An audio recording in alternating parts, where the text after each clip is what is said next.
Hello. Okay. My name is Naved Ansari, and I'm a software engineer at the MOC. Hi, folks. My name's Ian Ballou. I'm a member of the MOC M2 and Hill teams, and I'm an intern at Red Hat. Okay. So I'm going to tell you guys about Elastic Secure Infrastructure. The issue, so typical data centers have statically partitioned silos where hardware is locked down in different cages. And the issue we have is that we can't really share that hardware because certain set of nodes belong to services that are underutilized, like a public cloud, and some nodes are in silos that have like good utilization rate, like an HPC cluster. It would be great if there was a way to securely share the hardware, and if we could do it rapidly and in a secure manner, that would enable us different use cases, like having a secure enclave out of a public cloud. And so we wanted to come up with strategies to solve this issue and do so at a large scale, like at the MGHPCC. So we shelled out the 3 building blocks is what we would need. So we decided first we developed the hardware isolation layer. This allows us to dynamically partition a data center. What it does is it does node allocation, and after it allocates the nodes, the nodes are connected via isolated networks. Once we have the nodes allocated to a service or a tenant, we then have to provision with them some operating system for which we develop Malleable Metal as a Service, which is a diskless provisioning system. So your nodes boot from iSCSI disks. This enables us to rapidly move nodes between different services without losing state. And then to do all this with production-grade security, we developed the bolted architecture. And Amin will tell you more about it in his presentation. So I quickly went through this because we have been talking about Hill and BMI for the past couple of years. So if you have more questions, you can talk to me later. And so right now, we have Hill deployed in production for over 2 years in 2 of our clusters. And we have done some work to get it working with Scalability Lab and in some HPC clusters. Same thing goes for M2. It is also we have been using it for over a year now. And for Bolted, we have done a prototype. So let me just briefly tell you about our deployment of Hill and M2 at the MOC. So we have a Kumu environment where we have 16 Dell nodes, and they are used by a dozen of researchers. And because we have a strict 6-hour leasing system, people work together to get the nodes, and almost all the nodes are always utilized 100%. And because these nodes are diskless, people's state is always preserved, so when they come back and resume their experiments, they just start where they left off, which is great. And now we're building a new environment called Kaizen. Lars talked to you about it in the morning. So where we're going to have around 140 nodes, out of which 30 nodes are reserved for an OpenStack deployment, and the other will be available for elastic use. So if we need to increase the size of our OpenStack deployment, we can easily move nodes into that, or just use them for other bare metal uses. And we're doing all of this using Hill and M2. So now let's talk about building a community. Most of the things we have developed are in-house at the MOC, and we're using it at the MOC. But if you want to productize our software and we want to use it at a larger scale, a bigger deployment like the MGHPCC, we would want it to open to a broader open source community. And Red Hat organized us a roundtable to discuss with invited project leads from different other bare metal projects, like from Ansible or Ironic, and we discussed what are the key projects we could collaborate on. And we figured that we could do these 2 collaborations about Hill and Ansible networking and Foreman and M2. So I'll briefly tell you about Hill and Ansible networking. Well, what Ansible networking is, it uses the same, people are very familiar with Ansible, and you can use the same playbooks to automate network switches, so you can manage the switches just using the YAML file that people already know. Hill also does a lot of that. Hill also talks to switches to do some automation, so we figured that it would be a perfect way to marry these 2 softwares together. So Hill relies on Ansible networking for managing the switches, while Ansible networking gets a nice set of stateful APIs.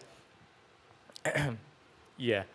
So we had done some prototype development for that. We had and it works really well. Right now, the Ansible networking team is working on a better API in Python, so we'll complete the integration later. I'm going to let Ian tell you about the M2 and Foreman integration. All right, thanks, Naved. So, over the summer, as part of the Red Hat and BU Collaboratory, I've been working on integrating M2 into a Red Hat project called Foreman. And this is our way of getting a community to M2.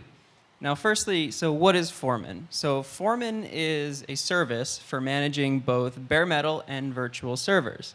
It has a very nice graphical interface, and it has a model for plugging in other services to Foreman, such as M2. So in our case with this integration, what does M2 bring to Foreman? Well, M2 brings the rapid diskless provisioning, and it also brings this image repository that can be used for backups. Now then, what does Foreman bring to M2? Well, Foreman brings a very, very nice interface with configurability options, and it also brings a broad open source community. So now, Foreman is a well-loved service.